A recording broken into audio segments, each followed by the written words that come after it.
That's Eva Hummingbird and a piece called Codebreakers from the album The Diary of Eva Hummingbird Volume 1, available on Apple Music. Because what is better than violin while it all burns down around you? Apple adheres to the law in countries in which it does business. Sometimes, though, it also says how high when no law has been broken. On Tuesday, says a piece from USA Today, Apple Maps officially changed the Gulf of Mexico to the Gulf of America, as did Google Maps 1 day earlier. The move follows an executive order signed by President Trump on the 20th of January, derping his way into something for which nobody voted. According to a piece on the 21st of January from Apple Insider, Trump's order directed the U.S. Board on Geographic Names to recognize the body of water as the Gulf of America. And immediately, at least one congressman wanted to know what the holdup was with Apple Maps. 21st of January, Representative Dan Crenshaw, Republican of Texas, added Apple CEO Tim Cook on Twitter saying, "Hey Tim Cook, just noticed Apple Maps still calls it Gulf of Mexico. Sent a report through the app, but thought you'd want to know." He's so funny. Thing is, things take time. While Trump's order went to the U.S. Board on Geographic Names on the 20th of January, actually, that was Martin Luther King Day, a federal holiday, so they probably didn't even get the order until the 21st. Either way, as I say, things take time. It was apparently just this week that the Geographic Names Information System updated the name of the Gulf, which is why it took Google and Apple as long as it did. And now in the States, we have the Gulf of America. While Google says people using Google Maps in the U.S. will see Gulf of America, and that people in Mexico will see Gulf of Mexico, people the world over get both.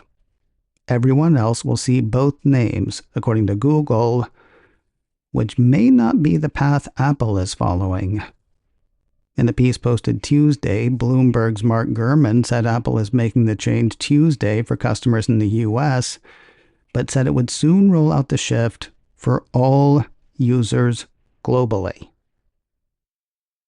Maybe Apple couldn't take the heat. 1 day after Google's change, so yesterday, USA Today had U.S. Representative Greg Steube, Republican of Florida, writing on Facebook that Apple was still lost at sea. That's because in the morning at least, Apple Maps in the U.S.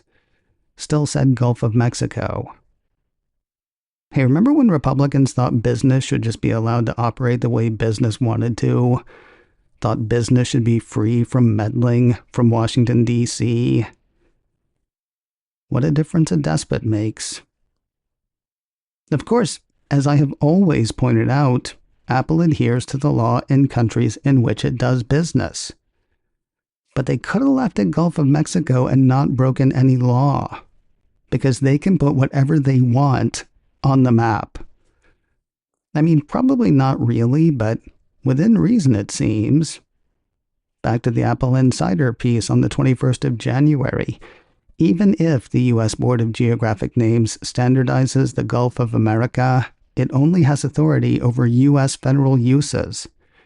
Executive orders can only be given to federal or state agencies, not to the general public or private corporations. So there is no direct ability for any entity to demand that Apple or Google change their mapping systems. But this is the age of how high. On the 27th of January, Google tweeted, "We have a long-standing practice of applying name changes when they have been updated in official government sources." You know what's a longer-standing practice? Calling the Gulf of Mexico, Gulf of Mexico. The site The Map Room, which says it's been blogging about maps since 2003, that site says whatever your take on Trump's rhetoric about the Gulf of Mexico being an integral part of the U.S., the Gulf of Mexico's name predates that status, and not just by a little bit. The site says there are maps stretching back to the late 1500s, calling the body of water in question Gulf Mexique, 1581, Golfo Mexicano, circa 1590, Golfo de Nueva España, the Gulf of New Spain, about 1673, and Gulf de Mexique on maps used in the 16 and 1700s. Makes a long-standing practice by Google, founded in September of 1998, seem quaint. Still, props to Google for issuing a statement, then issuing another statement. Apple did not immediately return USA Today's request for comment Tuesday, according to that site. I wrote to them, by the way. Didn't get back to me either. I guess the question now, is Apple keeping its powder dry for real fights, or does Apple have no fight in it? They could have left the Gulf of Mexico where it was and broken no law. Do they think that this is going to please the current administration? Appease them, if you will? Apple's got a shareholder meeting in just under 2 weeks, set for Tuesday, the 25th of February. There, activist shareholders are calling on the company to end its diversity, equity, and inclusion programs. According to a piece a few weeks ago from 9 to 5 Mac, the conservative think tank putting forward the proposal says diversity, equity, and inclusion initiatives pose litigation, reputational, and financial risks to companies, and therefore financial risks to their shareholders, and therefore further risk to companies for not abiding by their fiduciary duties. The most valuable company on the planet, and you wave the specter of not abiding by their fiduciary duties? Apple is urging shareholders to vote that down, arguing that the proposal inappropriately attempts to restrict Apple's ability to manage its own ordinary business operations, people and teams, and business strategies. Which would be reassuring if not for this age of how high. From a Forbes piece on the 6th of February, Attorney General Pam Bondi directed the Justice Department to investigate, eliminate, and penalize private companies and universities that have illegal diversity, equity, and inclusion programs shortly after she was sworn in on Wednesday, the 5th of February, the latest attack on DEI under President Donald Trump's administration. The piece goes on to say Bondi's memo told the Justice Department to enforce federal civil rights laws to urge private companies to abandon what she called illegal discrimination and preferences, outlining strategies like launching criminal and civil investigations or submitting amicus briefs. Having donated $1 million to the Trump Inaugural Committee, having sat on the stage behind the president during the inauguration, and having renamed the Gulf of Mexico when Apple very much did not have to, what part of whom expects Tim Cook to stand on principle at this point?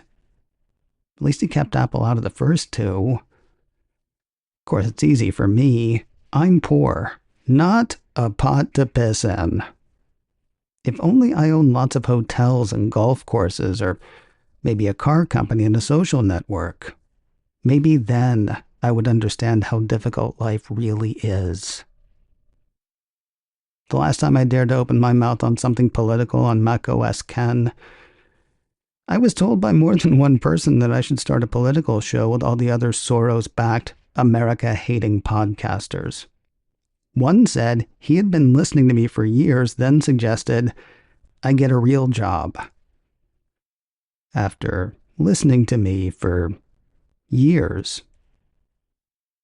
the ones that bothered me the most, they were the ones that said that I hate America. I love this country. Currently, I am worried about it. I'm sad for it. Sad for who I thought most of us were and the direction in which I thought the majority of us were pulling.